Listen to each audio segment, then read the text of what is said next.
Hello. We'll see how we look on here on film.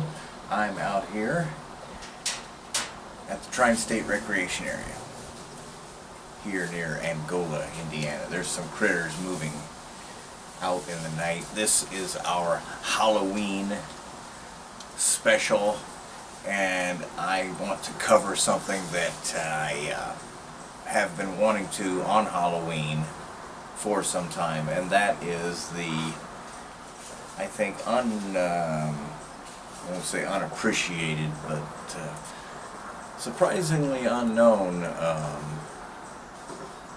Vampire Killer of Sacramento. And I've got, what I have to read here is from Robert Ressler's book, Whoever Fights Monsters, and it looks like the from the section on the disorganized offender. I'll put the link on here. It's on the old Wayback Machine, archive.org, on from sexual homicide, the Vampire Killer.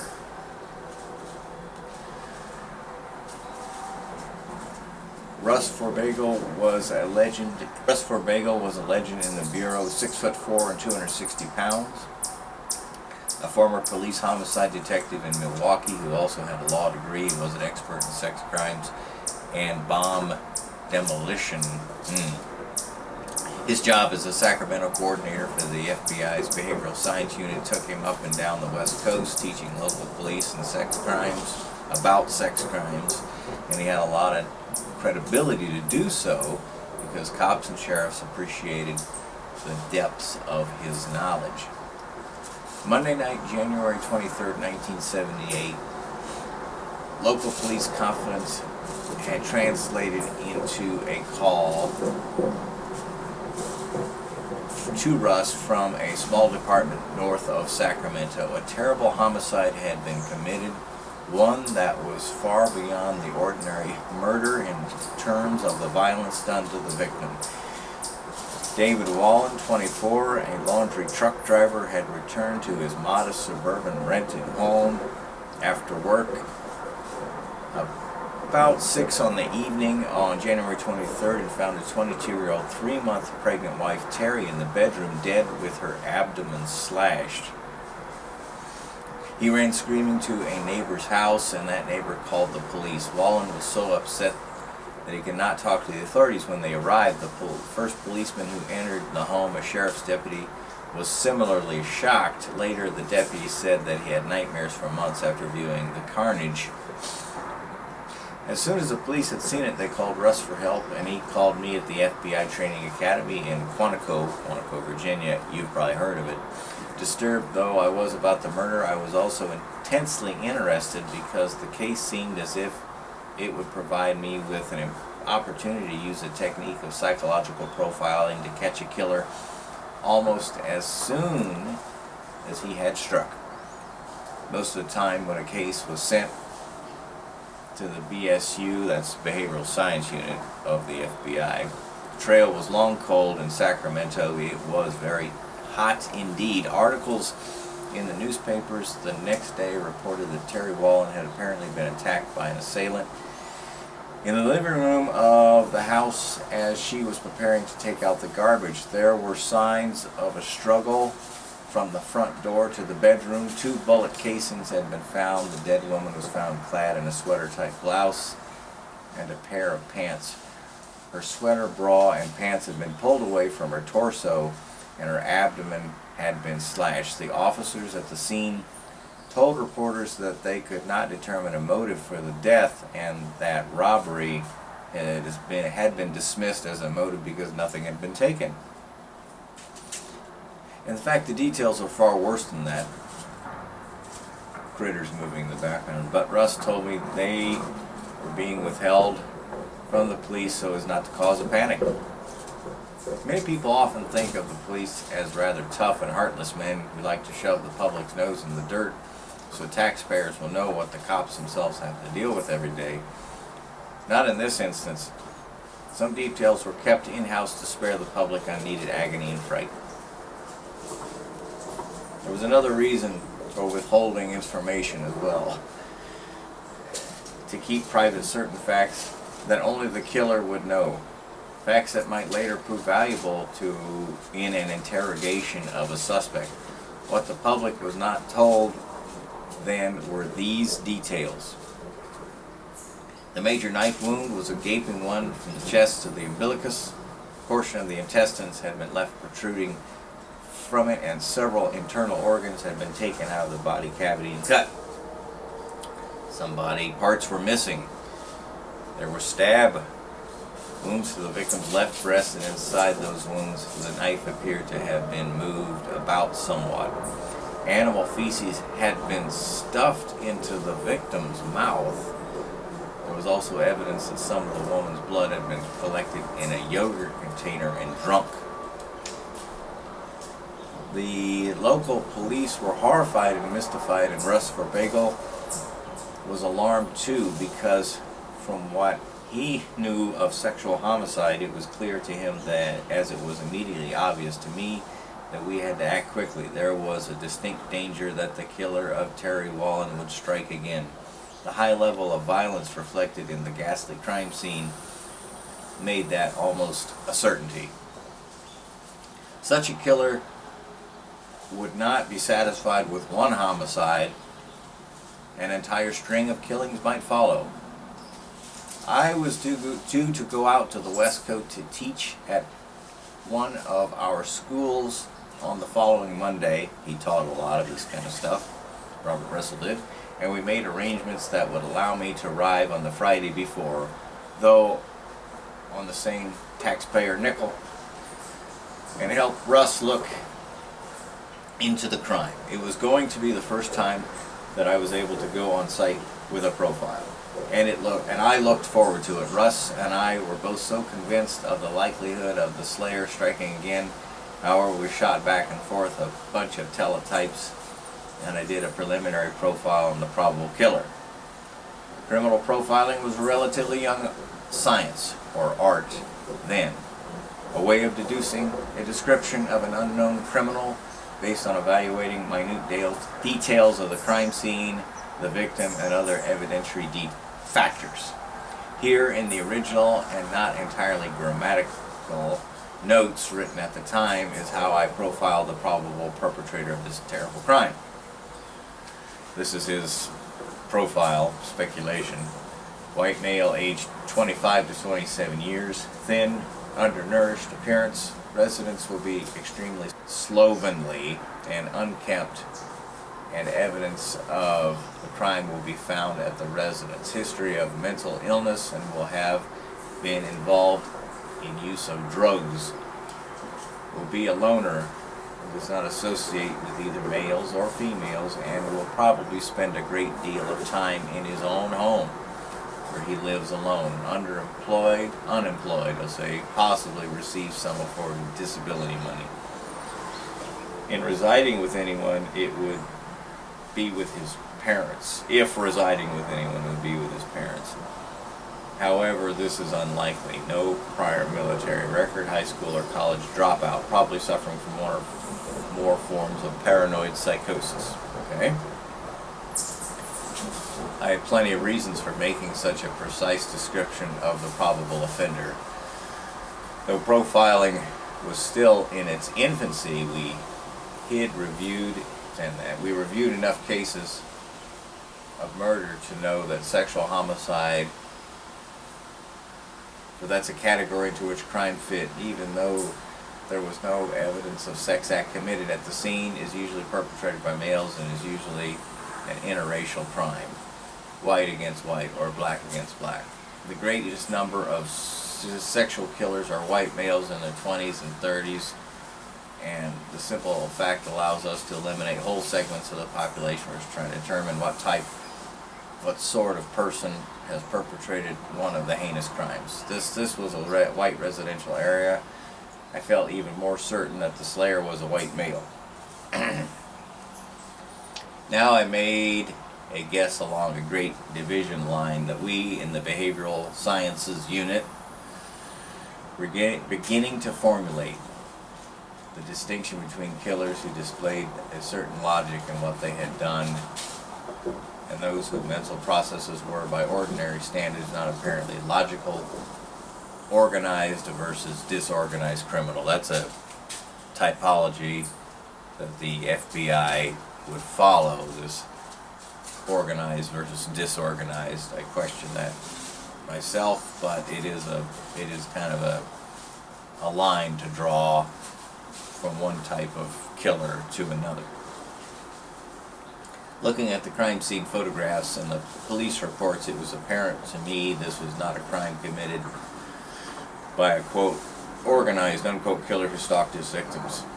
Was methodical in how he went about his crimes and took care to avoid leaving clues to his own identity. No, from the appearance of the crime scene, it was obvious to me we're dealing with a disorganized killer, in quotes, disorganized, a person who had a full-blown serious mental illness. To become as crazy as the man who ripped up the body of Terry Wallin is not something that happens overnight. It takes 8 to 10 years to develop the depth of psychosis that would surface in this apparently senseless killing. Paranoid schizophrenia is usually the first manifested in the teenage years, adding 10 years to an inception of illness age. About 15 would put the slayer in his mid-20s age group. I felt he wouldn't be much older for two reasons. First, most sexual serial killers are under age 35. Okay.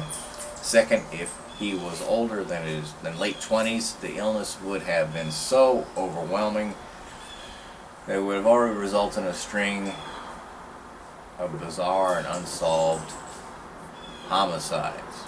Nothing as wild as this had been reported anywhere nearby in the absence of other notable homicides was a clue that this was the first killing for this man, that the killer had probably never taken human life before. The other details of the probable killer's appearance followed logically from my guess that he was a paranoid schizophrenic and from my study of psychology. For instance, I thought this person would be thin. I made this guess because I knew of the studies of Ernest Kretschmer of Germany and Dr. William Sheldon of Columbia University, both dealing with body type. Both men believed there was a high degree of correlation between body type and mental temperament. Kretschmer found that men with slight body builds, asthenics, tended toward introverted forms of schizophrenia. Interesting. Sheldon's categories were similar, and I thought that on his terms the killer would be an ectomorph. These body type theories are out of favor with today's psychologists. They're 50 years or more than that now, 50 years old and more. But I find more often than not that they prove to be correct, at least in terms of being helpful in suggesting the probable body type of a psychopathic serial killer. So that's why I thought this was bound to be a thin and scrawny guy. It was all logical. Introverted schizophrenics don't eat well, don't think in terms of nourishment, skip meals. They similarly disregard their appearance, not caring at all about cleanliness or neatness. No one would want to live with such a person, so the killer would have to be single, I would think. The line of reasoning also allowed me to postulate this domicile would be a mess, and also to guess that he would not have been in the military because he would have been too disordered for the military to have accepted him as a recruit in the first place. Similarly, he would not have been able to stay in college, maybe, though he might well have completed high school before he disintegrated. This was an introverted individual with problems dating back to his prepubescent years. If he had a job at all, it would be a menial one, a janitor perhaps, or someone who picked up papers in the park. He'd be too introverted even to handle the tasks of a delivery man. Most likely he'd be a recluse living on a disability check. I think that's logical thus far. I did not include some other opinions on the profile, but I did believe that if this slayer had a car, it too would be a wreck, with fast food wrappers in the back, rust throughout, and appearance similar to what I expected to be found in the home. I also thought it likely that the slayer lived in the area near or somewhere, committing such a stunning crime and get himself back home. More likely, he had walked to and from the crime scene. My guess was that he had been let out of a psychiatric care facility in the recent past, not much more than a year earlier, and he had been building up to this level of violent behavior. Russ took this profile to the several police departments in the area, and they started pounding the pavement looking for suspects. Good old police work. Several dozen policemen rang doorbells, talked to people on telephones, and so on. Media attention on the case was high and focused on two questions: who had killed this young woman, and even more puzzling, why. More details continued to surface over the next 48 hours. Sacramento is the capital of California.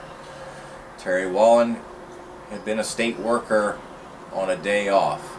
That Monday morning, she cashed a check at a shopping center within a walking distance of her home, and there was speculation that the killer had seen her do that and followed her home. Her mother had called Terry's home at 1:30 in the afternoon and had gotten no answer, and the coroner's office said Terry had been killed prior to that time. The coroner's office also was of the opinion that some of the stab wounds had been inflicted prior to Perry's death, but that fact was not told to the public. The men in charge of the investigation put out the word through the news media that the killer probably had blood on his shirt as a result of the crime, and asked anyone who had seen a man with blood on his shirt to call a special number. Thought they would call a number anyway. On Thursday, the North Sacramento area was jolted with the news of more grisly murders. At about 12 p.m., a neighbor discovered 3 bodies in a suburban home that was within a mile of the Wallen murder. Dead were Evelyn Miroth, M-I-R-O-T-H, 36, her 6-year-old son Jason, and Daniel J. Meredith, 52, a family friend. In addition, Miroth's 22-month-old nephew, Michael Ferreira, was missing and presumed to have been abducted by the killer. All the dead had been shot, and Evelyn Miroth had been slashed in the abdomen in a manner similar to Mrs. Wallen. The killer had apparently escaped in Meredith's red station wagon, which was found abandoned not far from the crime. The house was reported as not having been ransacked. And Evelyn Miroth had been the divorced mother of 3 children. One resided with her former husband, and another child had been at school when the slaying occurred. Sheriff Dwayne Lowe was quoted by the newspaper as calling the murders the most bizarre, grotesque, and senseless killings I've seen in 28 years. Murders that had terribly disturbed him. Evelyn Miroth had been a babysitter for the neighborhood, and many of the children and mothers knew her well. Other children had gone to school with a 6-year-old boy. No one could think of any reason for anyone to have killed them. A neighbor who had been friendly with the dead woman told a reporter she felt like crying, but I'm scared too. That's awfully close. Residents of the neighborhood watched the local television news to get what details were available, then came out of their homes to gather in clusters on the street and discuss the matter. It was a foggy night, and with waiting patrol cars and emergency vehicles and the knowledge of murder in the air, many found it to be an eerie scene. Though the reports said shots had been fired, no one could be found who had heard any shots. People were frightened. Although police were trying to keep the information about the killings from causing hysteria, enough had leaked out so that doors were being double locked, window shades pulled down, and some people were even loading up their cars, station wagons, and small trucks and moving out. Russ Verbigel called me as soon as he heard the news. We were alarmed, of course, but as professionals, we had to put aside our sense of horror and decipher the puzzle right away. From a crime scene analyst standpoint, the second group of killings provided important new information and verification of what we believe we already knew about the killer. At the second crime scene, again, these are details that were not immediately made public. The man and the boy had been shot, but had not been molested. Meredith's car keys and wallet had been taken from him. In contrast, Evelyn Muroff had been even more badly molested than the first female victim discussed earlier. She was found nude on the side of the bed, shot once through the head, with 2 crossing cuts on her abdomen, through which loops of her innards partially protruded. Her internal organs had been cut out, and there were multiple stab wounds all over her body, including cuts on the face and in the anal area. A rectal swab showed the presence of a significant amount of sperm.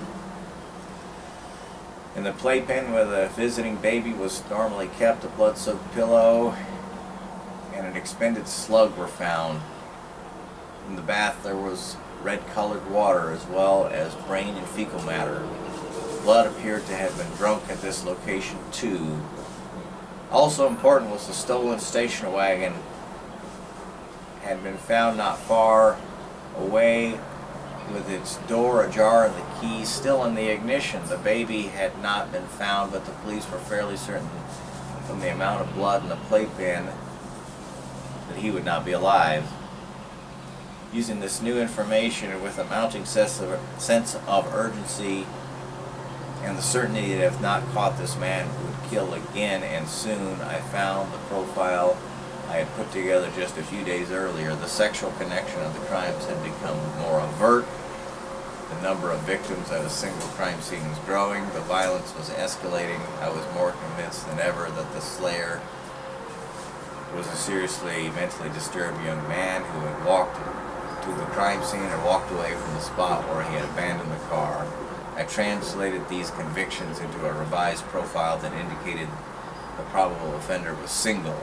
He quoted from himself, quote, single, living alone in a location within 1/2 to 1 mile from the abandoned station wagon, unquote. To my mind, the slayer had been so disordered that he had no sense of hiding anything and had probably parked the station wagon near his own house. I also reinforced the notions as to his unkempt and disheveled appearance and the slovenliness to be expected at his residence. I also told Russ that I believed that before this man had murdered, he had probably committed fetish burglaries in the end, that once he was caught, he'd be able to trace his crimes and difficulties back to his childhood. We characterize his fetish burglaries as fetish burglaries, those breaking and entering cases in which the items stolen or misused are articles of women's clothing, fetishism, rather than jewelry or other types of marketable value. Often the burglar takes these for autoerotic purposes. With this new profile in hand, more than 65 police personnel hit the streets, concentrating on everything within a half-mile radius of the abandoned station wagon. It was a tremendous manhunt. People in apartments and homes on the sidewalks were asked whether they had seen a youngish man who appeared quite disheveled and thin. The area of the search was further narrowed when the police received a report that a dog had been shot and disemboweled at a country club close to where the abandoned car had been found. The police found 2 people who thought they had seen the red station wagon being driven in the neighborhood, but even under hypnosis, it fascinates me they do that, even under hypnosis, these witnesses were able to recall only that had been driven by a white male The most promising lead came from a woman in her late 20s who had met a young man whom she had known in high school in the shopping center near the site of the murder just an hour or two preceding the attack on Terry Wallen.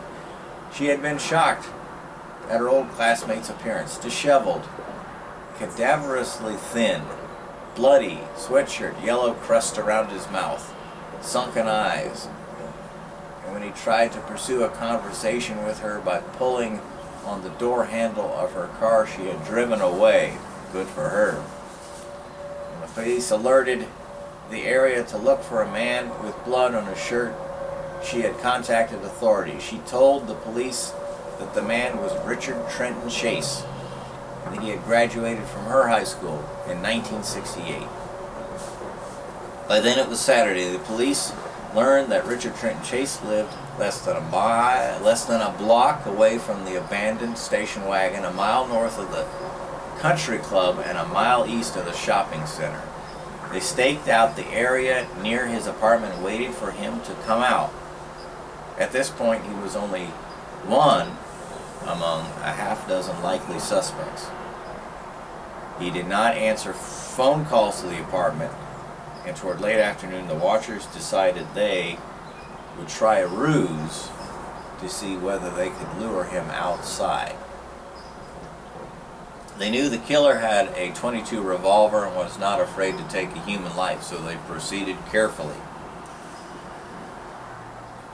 One went to the apartment of the manager of the project as if to use the telephone, while the other openly walked away from the front of Chase's apartment. Moments later, Chase appeared at the door with a box under his arm and started to make a run for his truck. As soon as he began to run, the officers knew they had their man, and they ran to grapple with him.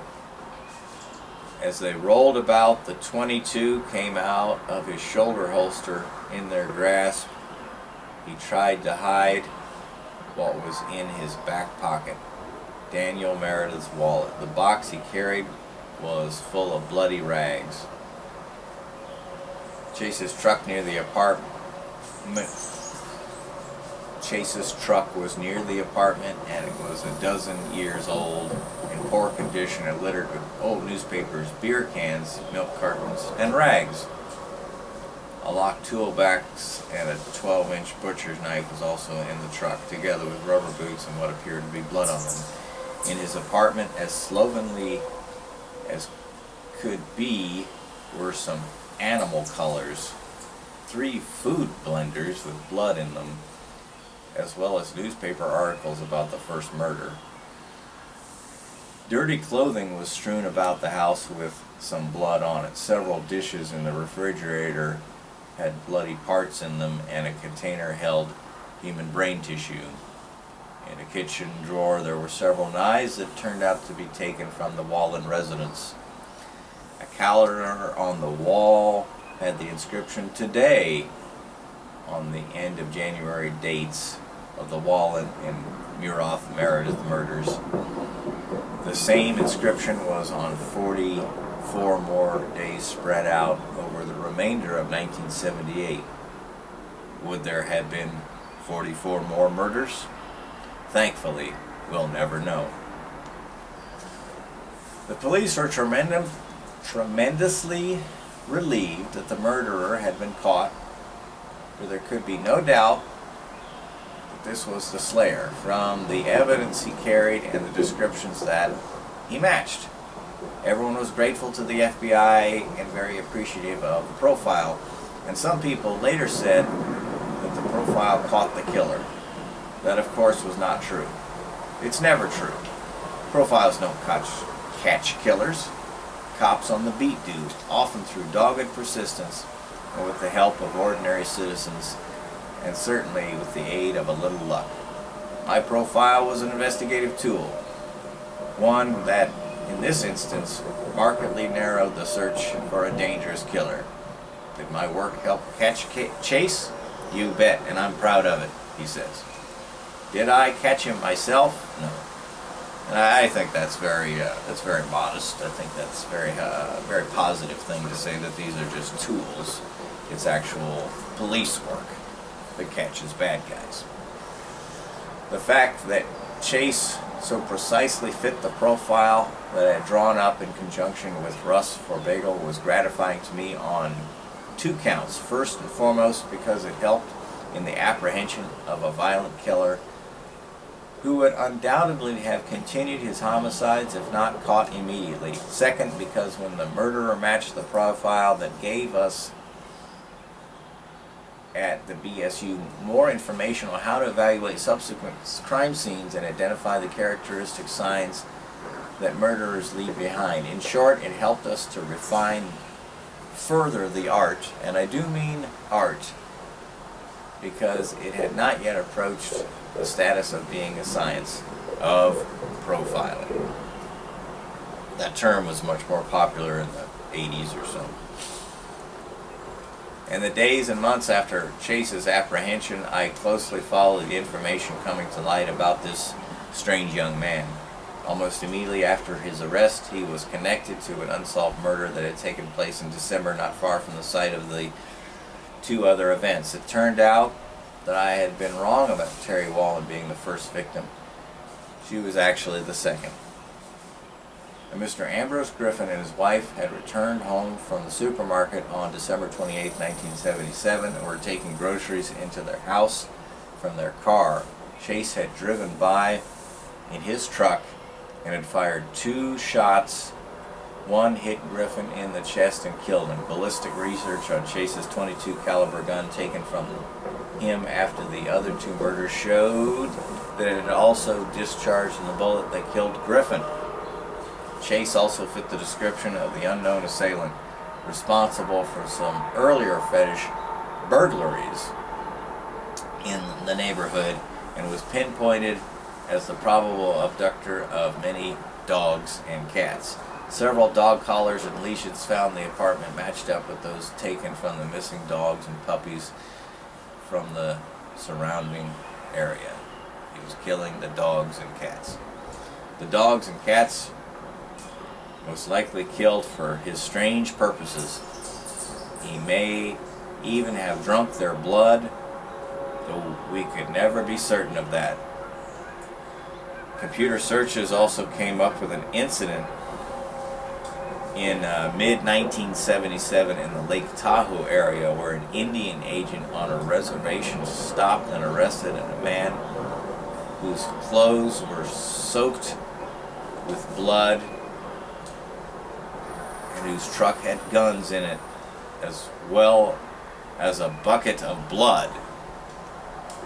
This was an earlier incident, and I think that's worthy of investigation. It was Chase.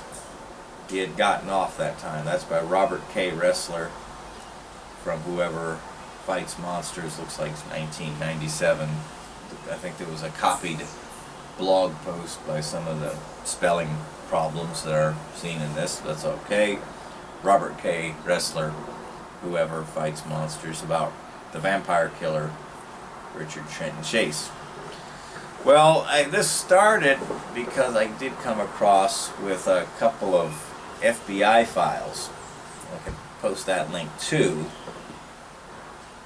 Interviews at San Quentin, San Rafael, California. I'd put these on screen. The text is not real clear. I'll just tell you about him. Chase this is back when Richard Trenton Chase is presently on death row and is presently not under any appeal. He was interviewed. Some of this is they've redacted by blank and advised of the nature of the caption program. Although Chase indicated he would be willing to submit to an interview, he declined to sign the interview consent form, and it became apparent a short time thereafter that Chase could not participate satisfactorily, as he could not communicate sufficiently to ascertain the necessary information to satisfy the protocol assessment form. Chase appeared to be severely mentally unbalanced, same guy, and probably suffering from a psychotic condition. His behavior indicates a severe paranoid psychotic condition, probably paranoid schizophrenia. Chase is approximately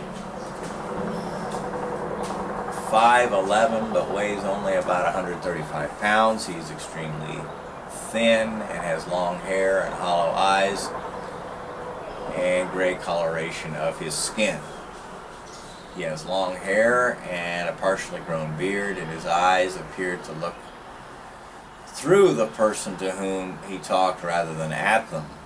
Although he freely talked of the 6 murders in which he was involved in the Sacramento area in January 1978, he had difficulty in concentrating on any topic for any period of time, and his voice frequently trailed off, and then he would merely sit and stare until the next question was asked of him. Chase advised that he is considering an appeal because of the fact that under California law it is justifiable homicide when a person kills to save his own life. This gets to his motive. And in the case of his murders, Chase was killing to obtain blood, which was necessary to sustain his life, thus justifiable homicide. You see that? Chase further stated that he was ordered to commit murders by the death rays, in quotes, which were directed at him from UFOs. In retrospect, Chase stated that he probably should not have committed the killings because the deteriorating condition of his stomach and blood supply might have been cured if he had prayed harder to the UFOs. He also offered as a justification for the murders the fact that there had been many aircraft accidents in the past years which further were caused by UFOs. He clutched an envelope in his hand during the interview which was addressed to the President of the United States, FAA, CIA, Washington, D.C. He advised he would like to be transferred to a hospital on the East Coast so that he could be closer to the government and further from the UFOs. He stated he is now being poisoned by prison authorities and that he has been poisoned since his first year on Earth by his mother and various mafia figures. Chase advised that he had cut the bodies of 2 of his female victims and had removed the blood and intestines from the women and carried them from the crime scene with an open pail. He stated that drinking the blood helped him temporarily, but was not a cure to his quote-unquote condition. He also stated in the past years that he had killed many dogs, cats, and other neighborhood animals for their blood, and that he was rejected from his home by his parents because he killed the family dog for his blood. Chase stated that he had been involved in drugs as a teenager but not attribute his behavior to drugs. Chase displayed numerous writings that he had prepared to explain his case, all of which heavily centered on involvement with UFOs, CIA, mafia, airline disasters, unexplained murders, etc., which he felt impacted his life. The writings were very typical of a paranoid, psychotic personality. And this document is from July 14th, 1995. Violent Crime Training Assistance in the Investigative Support Role of the Bureau's Psychological Profile Coordinator. And this just appears to be some kind of a formality form. A review of this file being conducted pursuant to materials redacted by the letter dated sometime in 1992 in order to determine if items identified as previously missing were returned. So they've got some of the items on Chase here, formality, and here we've got a more descriptive information on Richard Trenton Chase, white male, date of birth, looks like May 23rd of 1950, 5'11". On January 29th, 1978, the writing on this one was probably from a microfilm, was particularly weak. The text is not very good.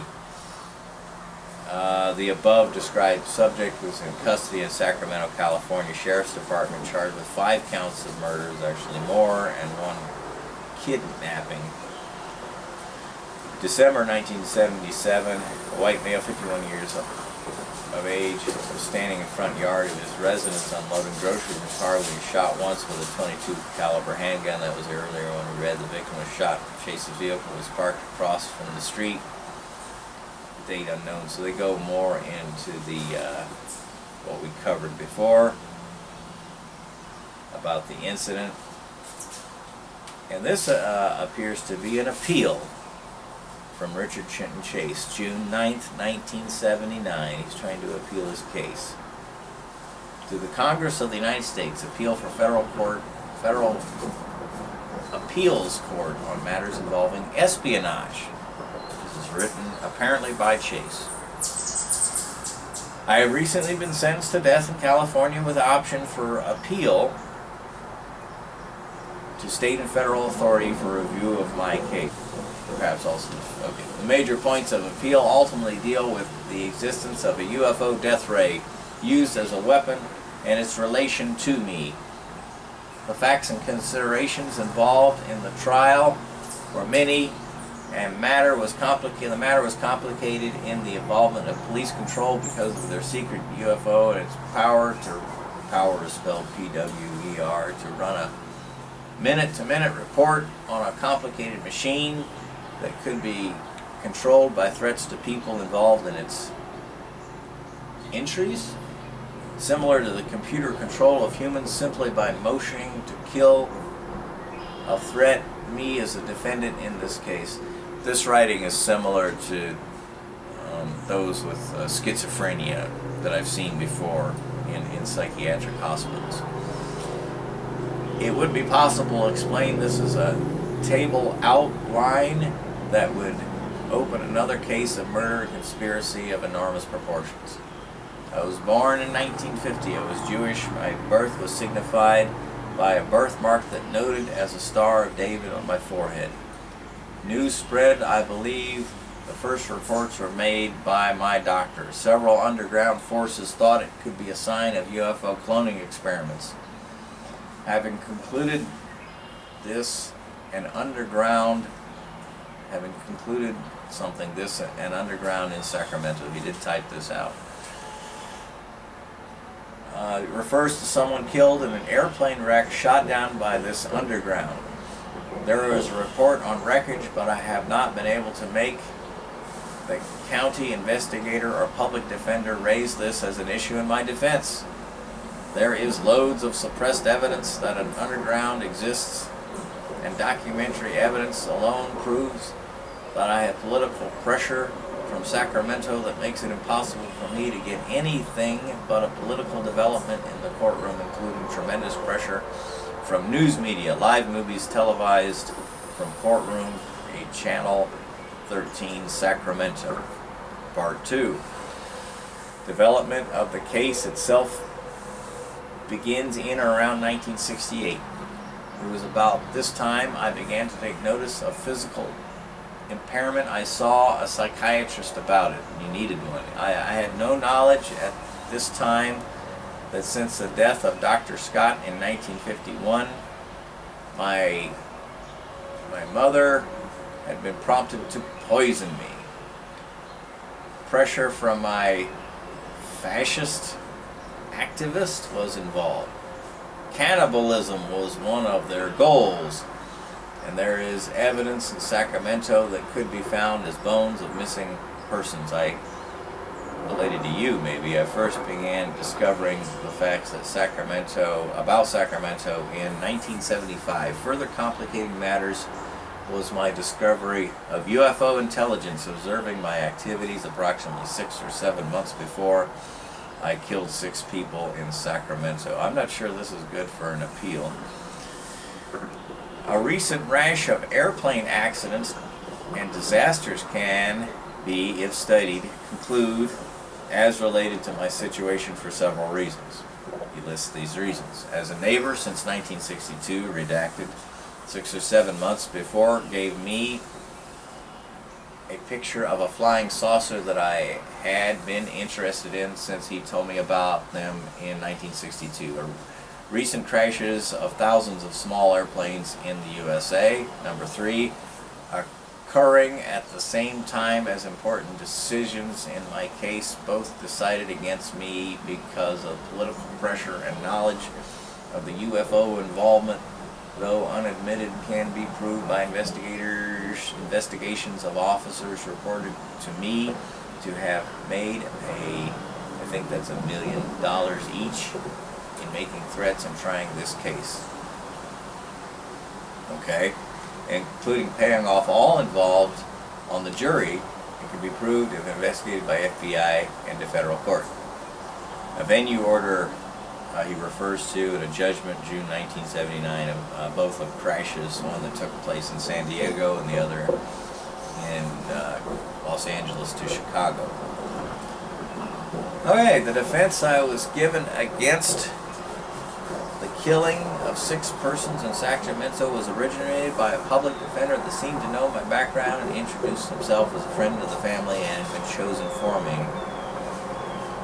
I told him the story as I remembered it, beginning with the first hospitalization for heart attacks in 1972. This was brought on by head injuries I received in a fight with some Italians that had been close friends up until the time I found out that I was Jewish, about 21 years old. After that incident, I noted a weakened condition in my heart and head. I borrowed several books and studied on this issue of circulation in textbooks. It was the first time that I learned the directional flow of blood through the body. The Italians were never made to come to court to testify that there had been a fight and to how many times I had been hit in the head. I insisted they knew and were involved in the conspiracy against me. It would not subpoena them. At this age, 21, is when he might started to have increased psychotic symptoms.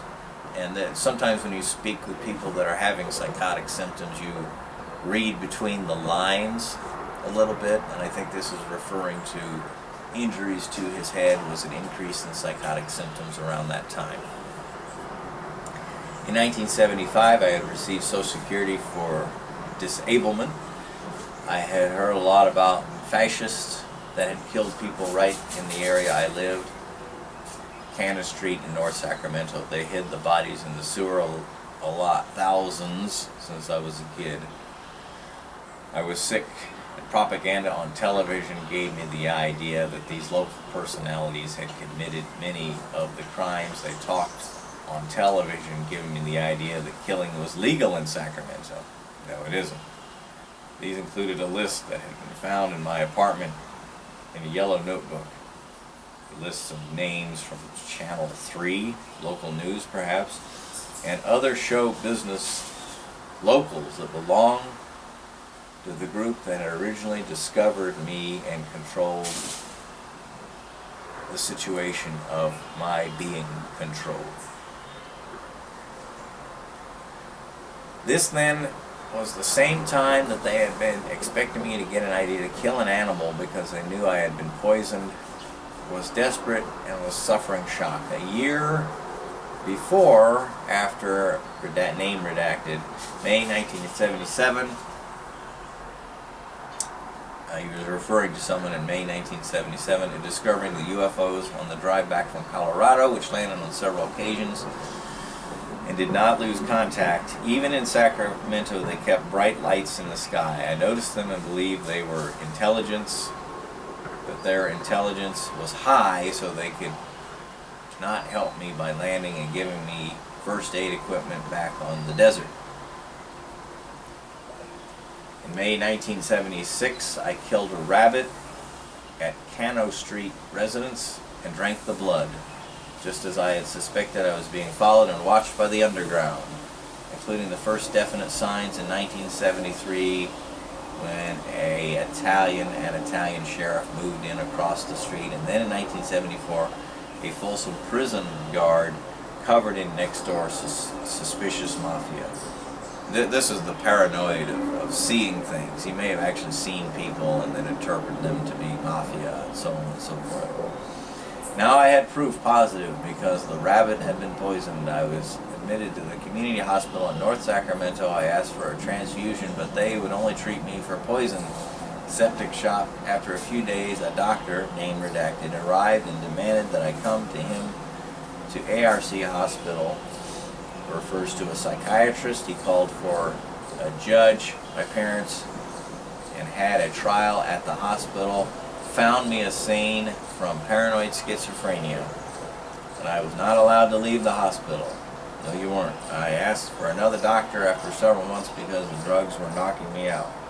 After several months later, name redacted, said he could help me get out of the hospital on Social Security, and that had been authorized for me by name redacted in April 1976. Because of this, I was released.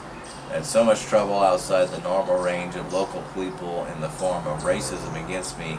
I then left Sacramento by bus, which led to the discovery of UFOs, which matched name redacted picture, so-and-so's picture he had given me only days before I left.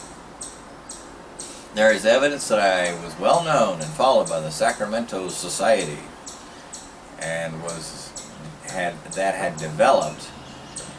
When they found out how to control the UFOs by threatening me, they set forth to construct a plan to capture me for crimes related to ones I think they had committed, afraid that I or my people may discover how to use UFO power to arrest them and find the remains of the bodies they had hidden over the past 20 years in sewers in the local community. This would be missing persons of similarity to myself. He goes on with much of this, talking about the death penalty and UFOs and the connection to the federal government. This does appear to be a long-term psychotic condition. I'll post the link for this as well, but he goes on into much greater depths. Richard Trenton Chase overdosed in prison. He may have some of his medication, antidepressant medication, and then took a large amount of it. And I wonder if he started to improve his condition and came to the reality of what he had done. Do you think this case is similar to another case? I think it's reflective of Ed Gein, of a untreated severe psychosis that had violent tendencies. The profile in this case, I think it was helped by knowledge of schizophrenia. This condition has some very clear behavioral markers that you can follow. There's all kinds of perpetrators, and when they say disorganized, they're referring to very likely psychosis that leads to certain behaviors. Well, and I think that's a lot of the profiling. It is looking for behavioral anchors and then tying them to what is known about a certain type of person, and then you look for that certain type of person. I'm interested in other areas of where behavior analysis can assist law enforcement. For example, could you do something? You're looking for an unknown perpetrator. Could you do something to get them to do something? Offer some kind of a stimuli in the environment, a newspaper article, an interview. There's several cases where that's been the case, where they have offered a stimuli in the environment and then affected the behavior of the person they were pursuing, and then they were caught. Well, that's what I got for Halloween. Richard Trenton Chase, the Vampire Killer. I hope you enjoyed it, and I wish you a happy Halloween, and we'll see you at the next podcast.